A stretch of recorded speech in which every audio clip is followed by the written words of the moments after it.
This podcast is made possible by Avalara and Ledge. Hello, this is Savai Sanford, CFO of Ronnie Therapeutics, and you are listening to the CFO Thought Leader Podcast. This is episode 999. One day you show up and say, hey, marketing person, you need to spend more money over there because this is a huge ROI. Like that's the light bulb moment, I think, for your business partners when they realize that you're not there to like be the policeman. You're there to actually help them. So back to your FP&A point, I have the core budget to actuals function and folks who are embedded with the business who are like just almost like fluid. It's almost like water, fluid within the business to help them be thinking about how to optimize their individual businesses, because the finance team understands the master plan I talked about, right? We know all the metrics we need to look like for the next 5 years. They know all of that, so they can literally help all of the functions get to the place we need to go.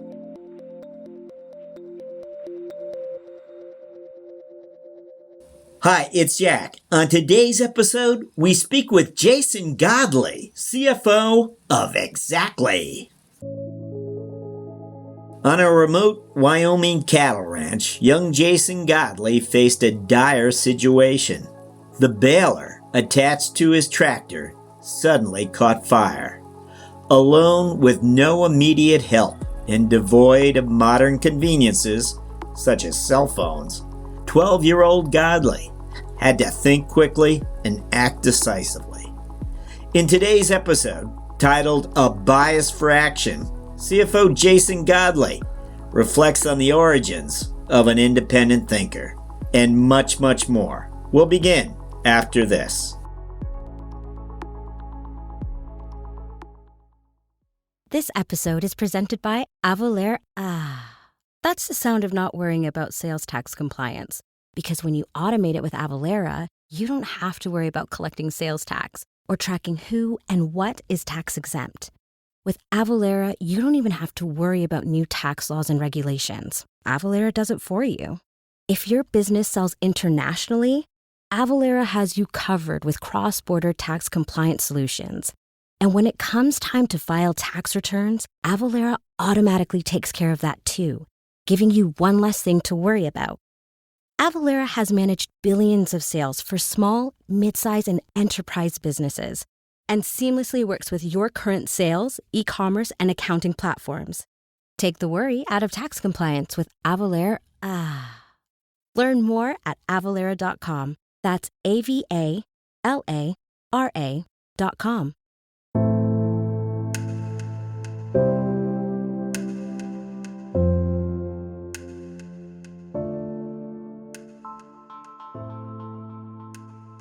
Hello, we're speaking with Jason Godley, CFO of Xactly. Jason, welcome. Thank you for having me, Jack. Look forward to the conversation. So, Jason, as always, we're going to take a look back, and we're wondering what those experiences might be for you that you feel prepared you to become a finance leader. Yeah. What comes to mind? That's a good question. So there's probably three, I would say, distinct maybe chapters that probably have themes to each one of them. And as I look back, I think at the time weren't obvious, that as I think about it now, probably informed my ability to be a finance leader. I think thing one is, so I was fortunate to grow up on a working cattle ranch in Wyoming. So we raised about 1,000 head of yearling steers. It was my dad, my sister, and my mom. So clearly there was like the hard work ethic of it, right? But and I think the value system of humility. But as I look back, I think this idea of like being an independent thinker and actually a bias for action that I didn't realize at the time. So I remember maybe 10, 11, 12, you're on the horse getting cattle in or sitting on a tractor, baling hay. I remember I always felt like my dad was putting me in positions before I was ready. So I was probably 12 and he was in town. We live like 20 miles from town, right? I was imagine like a green John Deere tractor, and behind it's what's called a baler. So I'm like, rolling up the windrows of hay. So I'm driving along, and my dad was always like, be prepared, always be thinking. And I started smelling some fire.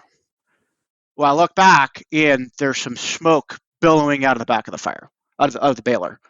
So I'm like, we got a problem, right? So I'm kind of in the middle of nowhere, and like, do I bail out of the situation? No pun intended. Like, I have a fire extinguisher, so we missed that boat, right? Do I like get on the road because I don't want to like if the thing catches on fire, it's going to burn the entire field down, right? So that's not very good. I can't call my dad. There's no cell phones, right? So I see my neighbor's house, which is like across the road. So this is where the bias to action comes in. So I literally like I get the tractor off the field, down the road, like literally cruise into my neighbor's yard. But at this point, I'm kind of going fast, so there's like the smoke starts coming out. There happens to be a hose in the yard. Jump out and put a fire out in the baler, right? So, okay, everything's calm. So at the time, again, for me, it was like this crisis moment.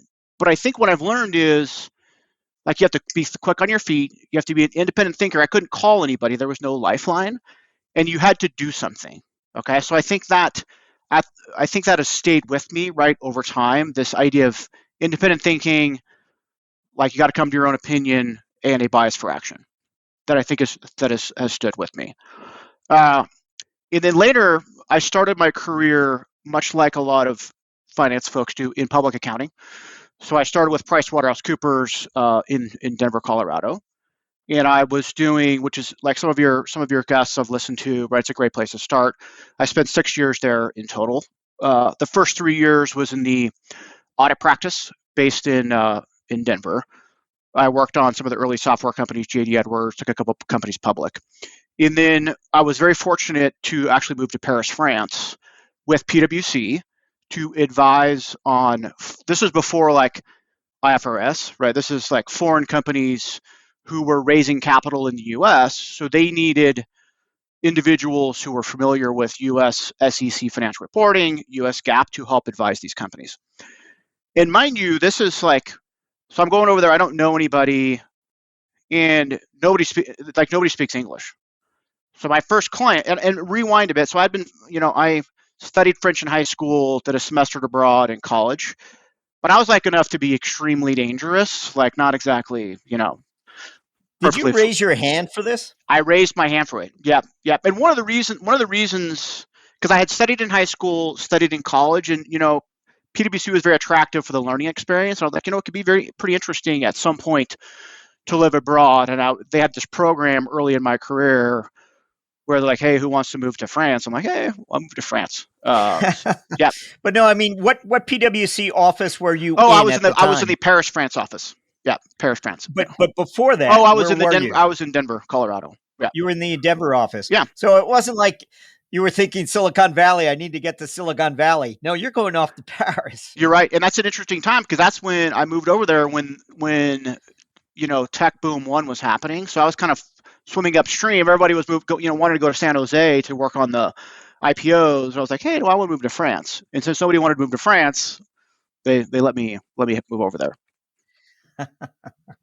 Still, was there a piece of business that they wanted you over there to address, or was it more or less they wanted to give you this opportunity? You asked for it. We like this guy. Let's keep him around. Let's show him the world a little bit. I think it was some of the latter, but it was more so at the time, PwC had a business unit called the Global Capital Markets Group, which was designed to support primarily foreign private issuers who are publicly traded in the United States. So one of my clients, for instance, was France Telecom. So they were filing as opposed to a 10K, it's called a 20F because they had US publicly traded stock. So they needed to file their financial statements in English, but in US GAAP. So the mandate was a technical accounting role to reconcile from, in this case, French net income to US net income. So there's a bunch of GAAP differences, GAAP differences between the two accounting standards. So it was a fairly technical job, but like everybody, it was French culture. I spoke in French the whole time, right? So the learning for me was, living in a foreign country is extraordinary, and I could talk for hours about it. But I think the learning from a career perspective is just seeing the world. So I was there during 9/11. So 9/11 happened when I was there. So I watched the world in the US through the lens and culture of the Europeans, which was quite interesting. So I think my perspective and lens to things completely changed. And even how things got done, because you would think in Europe it's still Western, the deadlines and how they go about meetings is similar, but it's quite different. So what I learned was there's just different ways to get things done, and my way doesn't necessarily mean it's the right way. So I think I think the punchline is just more of an open-mindedness and humility to my lived experience, because when you have to communicate with somebody else in their culture and their language, it's very difficult. So now bringing that back home has been quite helpful. Do you think that extended your stay with PwC? Those years abroad, you decided to stay? Yes, that's a fantastic question. So yes, so I was supposed to move. I did 3 years in North America. My tour of duty was supposed to be 2 years in France, and I ended up staying for 3 years. I think had I not gone to Europe, I probably may have left PwC at the time. I mean, you would have the opportunity perhaps to move into industry over in Europe, but I don't think you do that. Share with us your thinking as to what your next chapter was likely going to be. So I realized, look, I don't want to go be a technical accountant and go be an audit partner, right? So I considered a couple things. One, to your point, is going into industry, and I did actually consider some roles in Europe, like going in-house, right? It was actually multinational companies like GE and others were recruiting Americans who were living in Europe at the time. And then I decided to actually go back to business school. One of my colleagues, I hadn't really thought about it, but one of my colleagues in PwC was in Amsterdam, actually. And we were doing the same thing, but he was in Amsterdam, and he ended up going to business school. I'm like, oh, that's an interesting idea. So I ended up moving back to the US, not with PwC, but I went to business school at Michigan, where I met my wife. And the idea was to actually become a CFO. You have to write these essays to go back to business school. So in my essay, literally, it was like, hey, I want to go be a CFO. Because at the time, when I was in France, I got exposed to deals in working with bankers. Because I had this lens, which was accounting and finance. I'm like, wow, there's some interesting discounted cash flows and valuation and modeling. It seems like that's the interesting place to be, right? So when I came back to Michigan, I ended up doing the finance track, and then found myself on Wall Street actually for 7 years before CFO land. So I did a summer internship on Wall Street with Citigroup in New York, and then was fortunate in 2006, I believe, moved out to Silicon Valley. So for 7 years with Citigroup and with Jefferies, worked with enterprise technology companies, doing both mergers and acquisitions and IPOs. So 2 things I think today, looking back, that served me quite well. Thing one is your client is the CFO, a CEO, or a board member. So being able to articulate and communicate complicated financial analysis in a manner that is digestible and received well, right? I've sharpened my skills there. I would say, as importantly, is I call it learning how to look at a business outside in. And I'll say today CFO looks at it from inside out, but outside in is knowing then how the capital markets think about a business and how to value the business, because that informs your capital structure, that informs cost of debt, that informs cost of equity. So if you understand how your ultimate stakeholders think about the levers in your business, gross margins, revenue growth, EBITDA margin, and how those things are valued by the markets. Today, as a CFO, in my day-to-day decision making, I know what the end game needs to look like. So how do I then manage the business today based on what I know about the realities of our business with the lens of managing against the metrics that the market ultimately wants the business to look like? I think the art is, and this is going to come back to the independent thinking model from the ranch days, is oftentimes what the ideal financial profile is and where you are at any point in time may not match. or you make a decision that in the near term, for instance, may adversely impact, say, gross margin. Well, if I can explain, look, in the near term, it's adversely impacting this key metric, but in the future, it's going to get 4 percentage points higher. If you can explain that in their language, then it makes your ability to operate the business today that much easier. I want to touch on your sort of leadership development. And what I want to ask you specifically about is when you first began way back when observing C-suite members across the table from you, perhaps during your investment banking days, or maybe earlier. It seems you were involved in many things in France, but what, the highly functioning management teams where you saw a CEO and CFO collaborating together, or they seem to be functioning at a very high level, impressed you? What was the characteristics that they had? And did it surprise you? And maybe, again, I'm asking this question one way. It might be you were surprised by the dysfunction sometimes that you saw in conference rooms between the management teams. I don't know. What made an impression on you because you knew at some point you were going to step in and become a C-suite member. I'm beginning to, yes, I wouldn't be surprised, but anyway, that's where it happened. What surprised you, impressed you when you observed those teams? Yep, that's a fantastic question. So I think my perception before, I think, experiencing executives, right, in their element is it's this, like, ivory tower is the wrong word. It's like there's this magical place and they have all the answers. And it's just like this orchestrated great conversation and they are thinking about things amazingly. And what you learn is it's actually quite chaotic, and it's not as, and I'm a part of that now, right? It's not as like this amazing thing that is happening.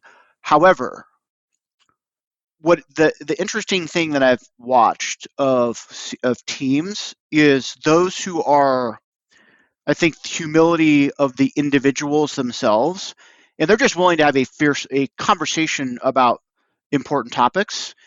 You know what I'm saying? Versus like, not like, there's some management teams who will not talk about the problems, but I think those who are genuinely interested in running the business are comfortable talking about the problems. The problems they're not identified with the problem. They're not identified with their solution. There's a bigger purpose. There's no ownership to the who's got the answer. It's this conversation, I think, that can manifest naturally for well orchestrated management teams that I find works quite well.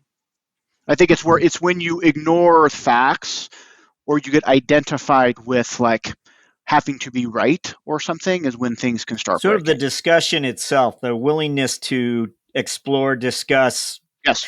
I took you a little off track, and I don't want to miss. You originally began by saying there were sort of 3 chapters. Yeah. So the last chapter is, I would say, moving into. I left Wall Street again. So the Wall Street era was.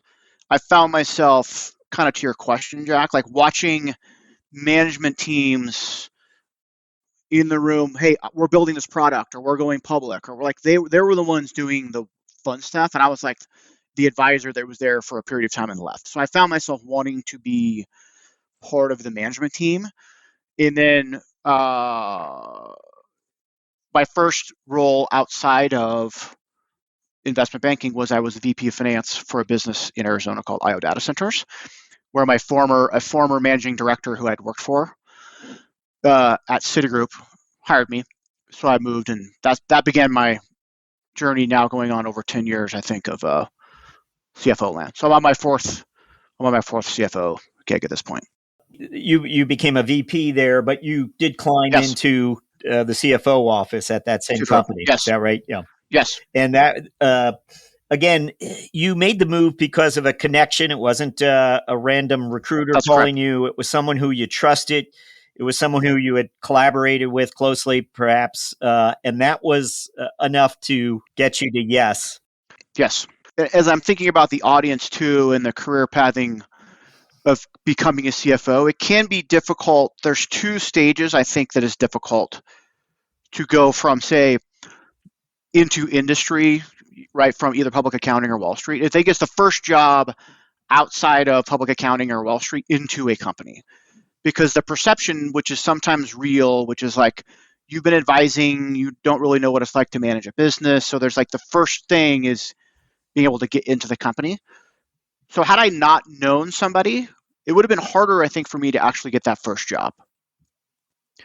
And then the second chapter is how do you get from VP or whatever it is to the CFO role? And I think that was probably more fluid. In my situation, the company IO Data Centers the plan was to go public. So I was the VP of finance. I built the Wall Street model. I was interfacing with equity research analysts. We ended up not going public for good reason. And the CFO at the time, Mike Berry, who's lovely, fantastic guy, I learned a lot from him. He's a very well-known CFO. He ended up moving on to go do other stuff because he's a public company CFO. Well, they looked around. They're like, well, there's nobody there, right? And if one of my career angels, who was at the time the chief revenue officer at the company, tapped the CEO on the shoulder and said, "Hey, I think Jason's ready for CFO." And I remember the call. George Schlesman, great guy, founder and CEO of IO. He called me up to his office and said, "Hey, you want to be CFO?" I was like, "Wow, really?" So thus began the CFO journey back when that was 2014. So 10 years ago. Yep. So many CFOs say it's that first one, which is the toughest one. The first one. Yes, it's the hardest one. There are several CFO chapters now behind you, but that's a nice overview for us. And well, we will likely have just a few more career-related questions for you a little later. But right now, let's find out about Xactly. And what is this latest chapter for the company that you are now helping to lead? Yeah, great question. So I've been here about a year. And so Xactly was founded in 2005. Actually went public and it was taken private by Vista Equity, so the large private equity firm who owns 70 or 80 software companies. So what we do, we're in what's called the intelligent revenue platform, but I want to unpack what that actually is. So we are at the epicenter because we and I'm going to frame this through because we are the user of our own stuff, which is quite lovely. Okay, so I would say are the epicenter of three interdependent things: finance, revenue operations, and sales. Okay. So before I get into what we do, I want to zoom out, right? So a lot of people are talking about how do you balance growth with profitability? Okay.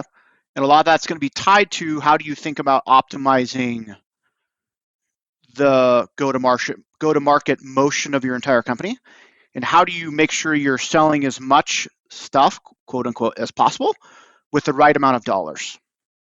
Okay, so our solution is at the middle of that. Okay, so thing one of that is how do we set up let's assume in our case we use bookings because as a software company, I know we're going to try and hit X number of bookings next year. Well, how many sales reps do we need? What's the territories for those sales reps? What should the comp plans look like? So that's step one that we can use our tools for. Okay. Oh, and by the way, we have 17 years and tons and tons of data that we can of a bunch of stuff that we can use to inform ourselves and think about how do we set that stuff up. Okay. Then the next part is, okay, now I can actually, I know the number of sales reps that I need. I know the comp plan design for them. How do I make sure that we are paying them correctly? Right, so we have a compensation engine to make sure that what we plan to pay them, we actually pay the reps, so there's visibility. Okay, and we have this third piece is, so I've planned my go-to-market motion. I've set up how to pay my sales reps.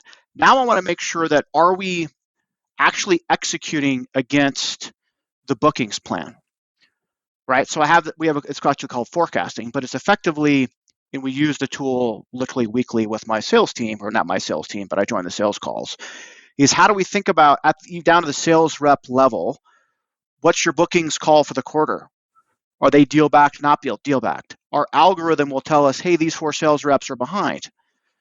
So it's like this end-to-end solution that is this beautiful orchestration of the 3 things to help us be better sellers make sure we pay them well? And from a CFO perspective, how do I make sure I'm balancing this equation of growth with profitability through those tools, which leverages all of the data, plus clearly all the Gen AI stuff that's happening? It's quite magical.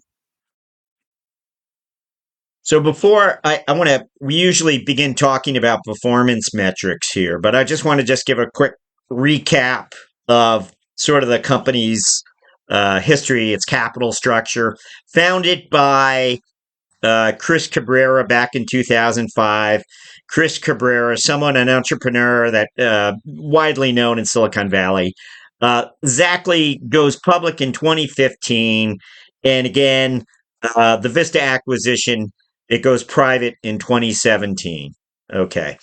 So now to talk about performance metrics, what we're always looking for is when a new CFO steps into the role, and as you said 12 months ago, you arrived, for a number or a metric that maybe wasn't getting the attention it needed, or you had to educate the organization differently about a particular number or metric. What comes to mind when we ask you about the metrics that matter to you, and since your arrival there, how you've sought to communicate the numbers internally? Now I'm speaking. Anything come to mind? I love that question. Yes. So a metric that they had always been looking at was sales. We call it sales and marketing efficiency, and that can be defined by different things. But for us, it is the bookings. So bookings for a software company is the value of the annual contracts, right? So we book X per year divided by the sales and marketing expense. So clearly, the more you can book per dollar of sales and marketing expense is good. So we've been very focused on elevating and communicating with the business sales and marketing efficiency. And what we've done is break that apart into its component metrics that people can influence, right? So the denominator is sales and marketing expense. The numerator is the outcome of what you book. So we've put in place, we've instrumented every single, and I use the word input metric. I've instrumented every single lever down to how many calls does the business development reps need to do, all the way through the math problem to generate a close rate to get a booking. So we now know every activity in the company that influences that entire equation. So how do we generate? So sales and marketing includes marketing. For every dollar of marketing spend, how do I make sure I'm getting the most pipeline, but the most quality pipeline? Because quality pipeline will then result in, on a per dollar basis, the better bookings number, right? So we've effectively, again, sales marketing efficiency, bookings divided by sales and marketing expense. We've just exposed that. We talk about it. We've literally unpacked with the finance team all of the corresponding numbers that influence that thing. So every week we literally know exactly how we're doing against that metric. When you originally arrived and you needed to understand better just what you were describing to us, who's at the table? Is it the chief revenue officer? Who are you conferencing with, trying to identify the different components here, contributors?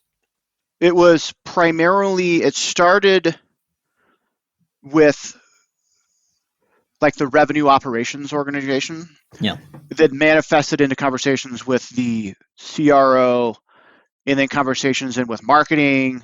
So it kind of took on its life of its own, because when you really start unpacking it, and then I get into the solutions consulting org, then you realize that almost every, even legal, like I oversee legal. Well, if they're slowing contracts down because they're taking too aggressive a position, that's also impacting it. So what we found is that's like the holy grail metric that a lot of people touch once we started understanding it. So now it's like this common language that we use where everybody can feel how it's doing, report it out to everybody. Want to find out about your FP&A team and whether you have organized it differently. Are you allocating? And I imagine you might have a leader who you work closely with, but what would you tell us about FP&A within the organization? So my philosophy on FP&A has evolved over time. And I think traditionally, right, FP&A, and how I'd set it up earlier in my career, was primarily let's call it a reporting function. So like budget versus actual. Hey, here marketing leader, here's your header behind plan. Okay. That has evolved to where I have that function, right? That's clearly very important. And I call it strategic finance within FP&A, which is, while it's in finance, it's a business partner to every single function. Let me unpack business partner, because that's it can mean different things to different people. So the job of finance is to get to yes, it's not to get to no. And we need to be able to articulate and work with, let's say, marketing on the effectiveness and efficiency of their marketing programs. So I can either have a budget actual meeting with them and say, hey, you missed your numbers, fix it next month. Or I can have my financial analyst who's with them every day, understanding the levers, running an analytics for them. And it takes a while to build trust, right? Because I think initially they think FP&A is like the guardrails, and there's the no people. You have to build trust with them to where one day you show up and say, hey, marketing person, you need to spend more money over there because this is a huge ROI. Like that's the light bulb moment, I think, for your business partners when they realize that you're not there to like be the policeman. You're there to actually help them. So back to your FP&A point, I have the core budget to actuals function and folks who are embedded with the business who are like just almost like fluid. It's almost like water, fluid within the business to help them be thinking about how to optimize their individual businesses, because the finance team understands the master plan I talked about, right? We know all the metrics we need to look like for the next 5 years. They know all of that, so they can literally help all of the functions get to the place we need to go.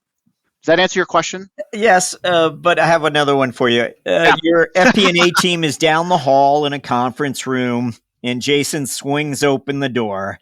Yes. What are they thinking Jason's going to ask about? That's a great question.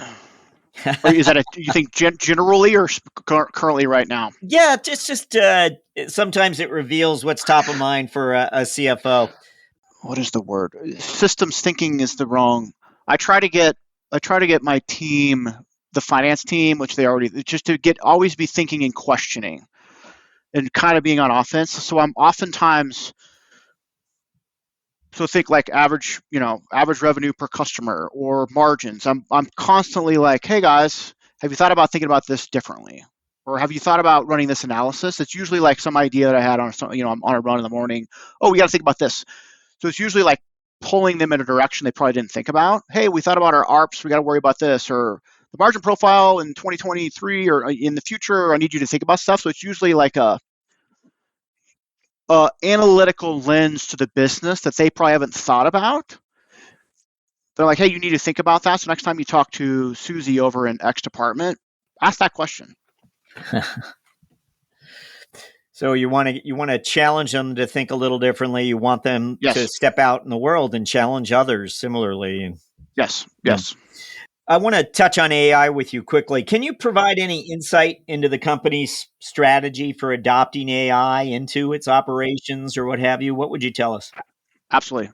I would say, so like most companies, we stood up let's call it AI strategy committee. And we also get great support from Vista Equity. We have a ton of resources. They have 80 software companies, so we get very good intel on just over AI. So I would say it's 3 areas. Area 1 is embedded it. How do we embed AI in our product? So actually, all of our applications today have embedded in it like both LLMs as well as like our own AI, right? We also have the benefit of 17 years of very interesting data, right? So models without data, I think, is not interesting. So we're actually able to marry the two, and we have some interesting stuff coming out. Thing 2 is then it's actually probably just 2 buckets. And then thing 2 around AI is how do we leverage it internally to reduce costs?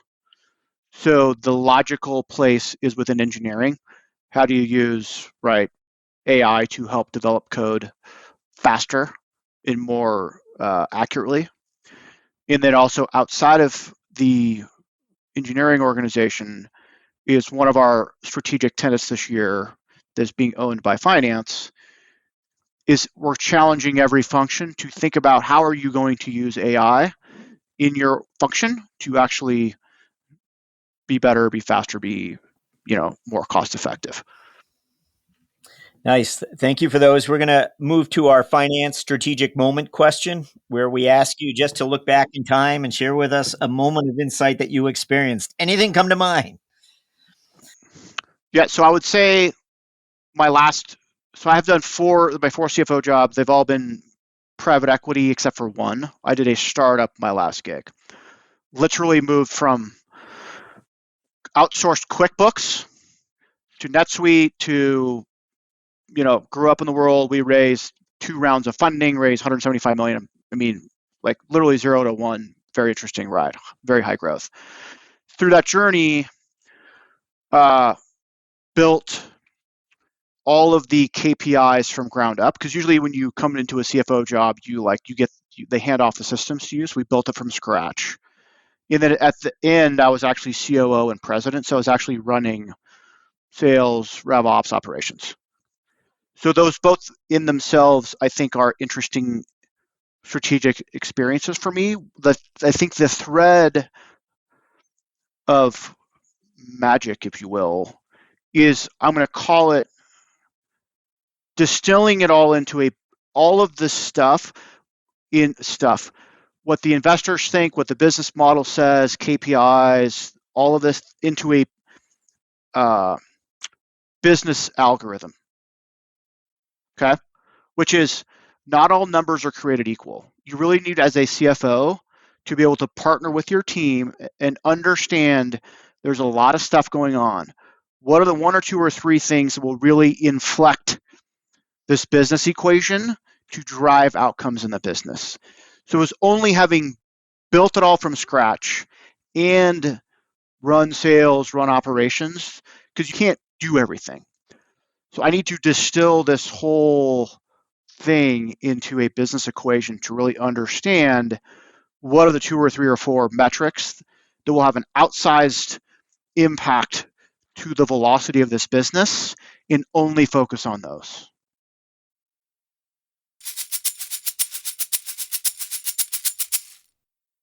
This episode is presented by Avaler. That's the sound of not worrying about sales tax compliance. Because when you automate it with Avalara, you don't have to worry about collecting sales tax or tracking who and what is tax exempt. With Avalara, you don't even have to worry about new tax laws and regulations. Avalara does it for you. If your business sells internationally, Avalara has you covered with cross-border tax compliance solutions. And when it comes time to file tax returns, Avalara automatically takes care of that too, giving you one less thing to worry about. Avalara has managed billions of sales for small, mid-size, and enterprise businesses and seamlessly works with your current sales, e-commerce, and accounting platforms. Take the worry out of tax compliance with Avalara. Learn more at avalara.com. That's AVALARA.com.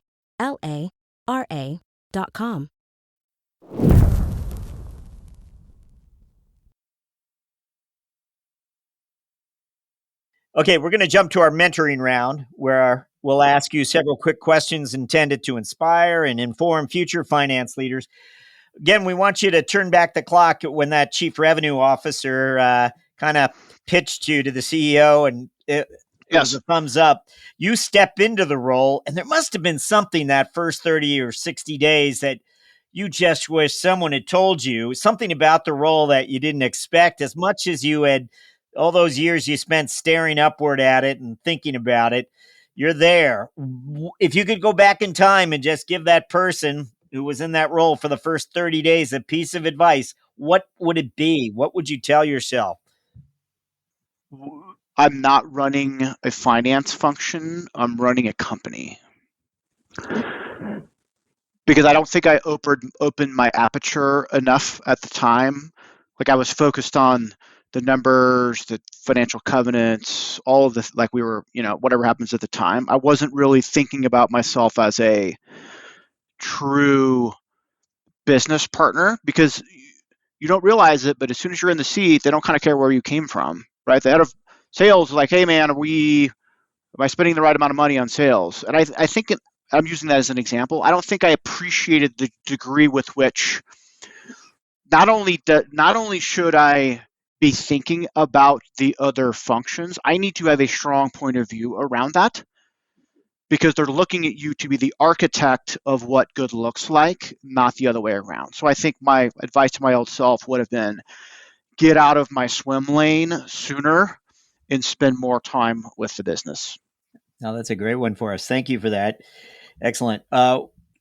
We always like to ask our guests to reflect a little on the personal side for us. We're wondering if there's something most people might not know about you.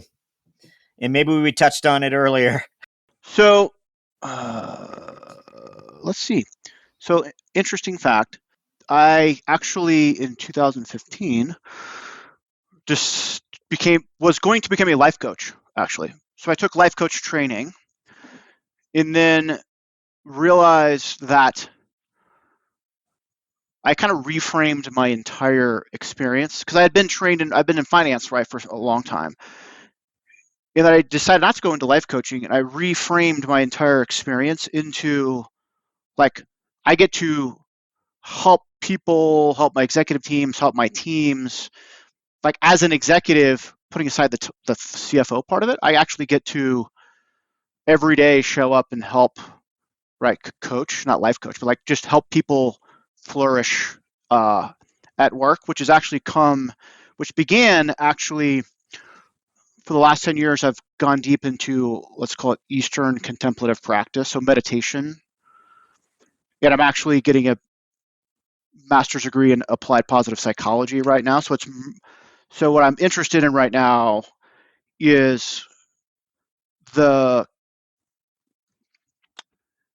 let's talk meditation for a minute.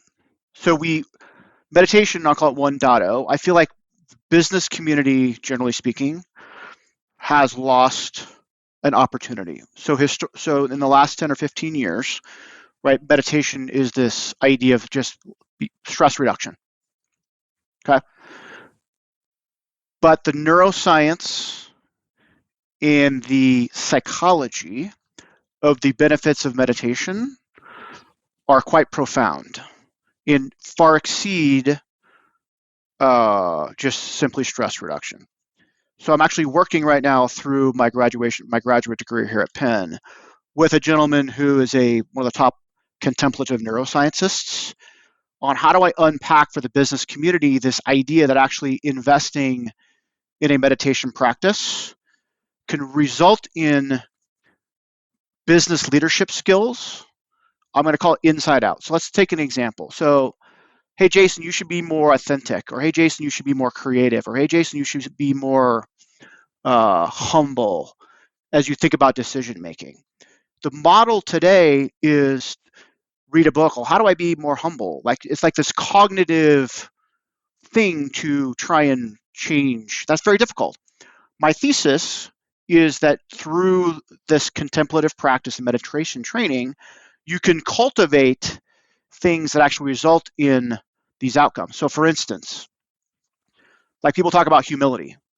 Hey, Jack, just be more humble. That's kind of a hard thing. But if I told you, hey, there's a meditation practice that if you do it over 8 weeks, there's this thing literally in neuroscience called quiet ego, to where your ego kind of dissipates and you're less identified with your podcast or being with the CFO or being, in my case, the CFO. So like humility is just like this natural outcome of it, if that makes sense. So anyway, the punchline is I'm spending a lot of time in this space to help, I think, advance the ball around contemplative practice, because I think it ties back to this life coaching thing around people being able to be high functioning in the world. I think this is one of the tools that I think people are actually missing. Wow.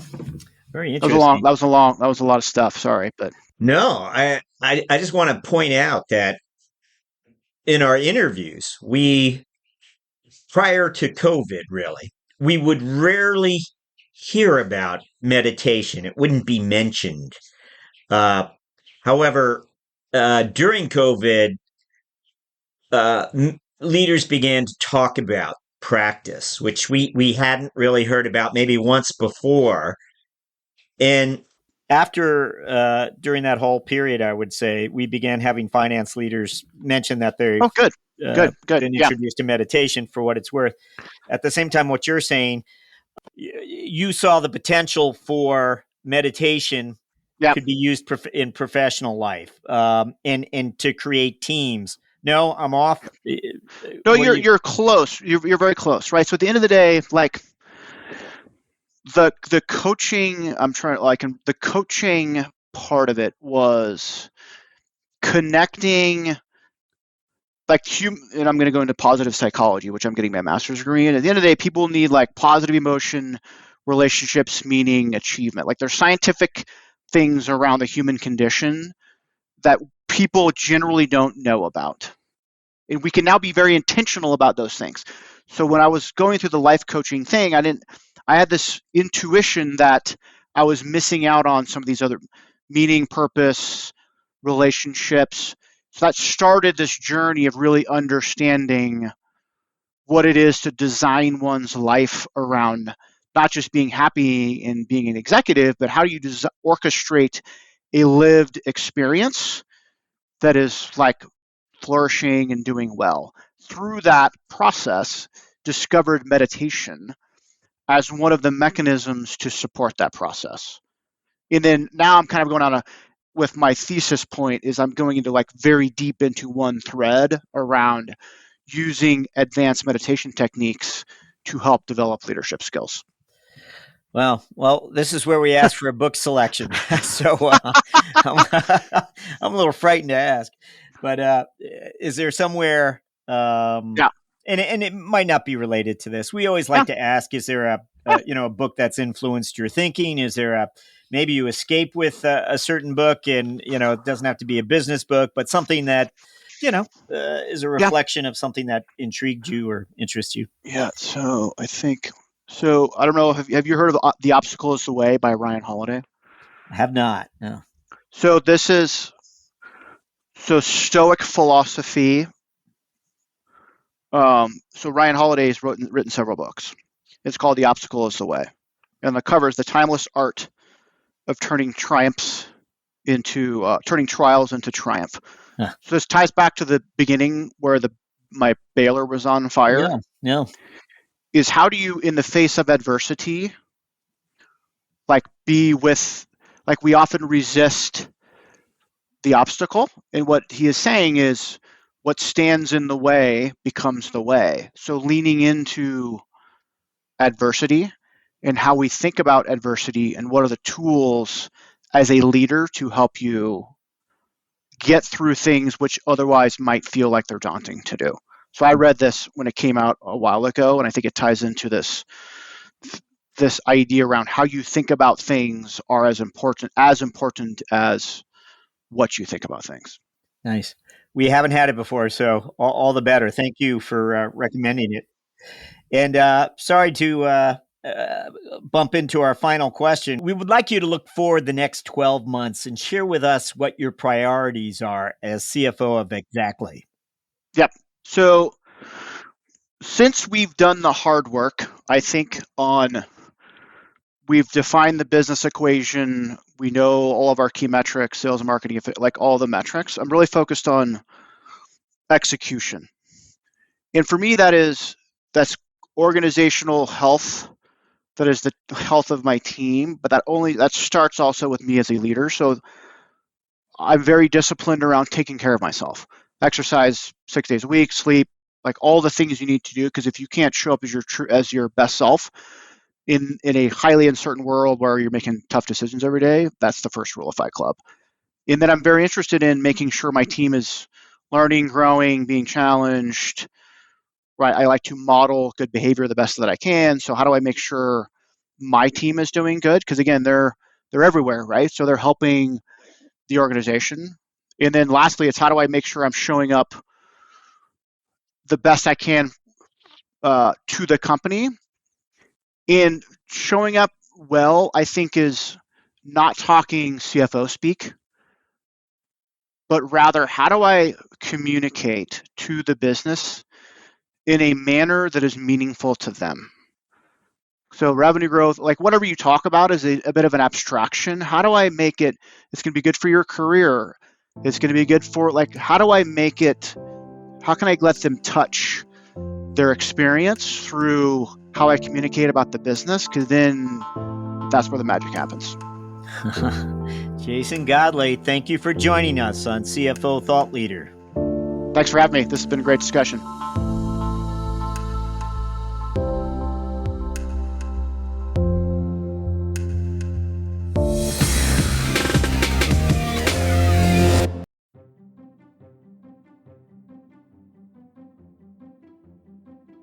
Hello, Thought Leader listeners. We hope 2024 is treating you well. If you haven't already, we hope you'll pay a visit to CFOthoughtleader.com and go ahead and subscribe to our Mentoring Round newsletter, where we highlight the career lessons and moments of strategic insight shared by our recent CFO guests. Also, LinkedIn users, please go ahead and follow our CFO Thought Leader company page, and you'll be certain not to miss a single Thought Leader video debut. CFO Thought Leader, the #1 thought leadership platform exclusively for and by CFOs. As always, thank you for listening.